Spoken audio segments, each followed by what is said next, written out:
ನಿಮಗೆ ಭಗವಂತನ ಮೇಲೆ ನಂಬಿಕೆ ಇದ್ದೂ ಕೂಡ ನೀವು ಚಿಂತೆ ಮಾಡ್ತೀರಿ ಅಂದ್ರೆ ನೀವು ಭಗವಂತನ ಇನ್ಸಲ್ಟ್ ಮಾಡ್ತಾ ಇದ್ದೀರಾ ಅಂದ್ರೆ ಎಂಥ ಸುಂದರವಾದ ಮಾತು. ಹಾಗಾಗಿ ನಿಶ್ಚಿಂತೆಯಿಂದ ನೀನು ಕೊಟ್ಟಿದ್ದೇ ಪ್ರಸಾದ ತಂದೆ, ನೀನ್ ಹಿಂಗಿಟ್ರೆ ಹಿಂಗಿರ್ತೀನಿ, ಹಂಗಿಟ್ರೆ ಹಂಗಿರ್ತೀನಿ.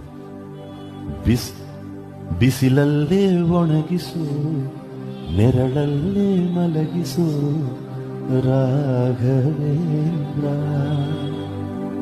ಉತ್ತರ ಕೊಡ್ತಾನೆ ರಾಘವೇಂದ್ರನ್ಗೆ. ಆ ಭಕ್ತ ಹೇಳ್ತಾನೆ, ಬಿಸಿಲಲ್ಲಿ ಕೆಂಪಾಗಿ, ನೆರಳಲ್ಲಿ ತಂಪಾಗಿ, ನಗು ನಗುತ್ತಾ ಇರುವೆ ರಾಘವೇಂದ್ರ.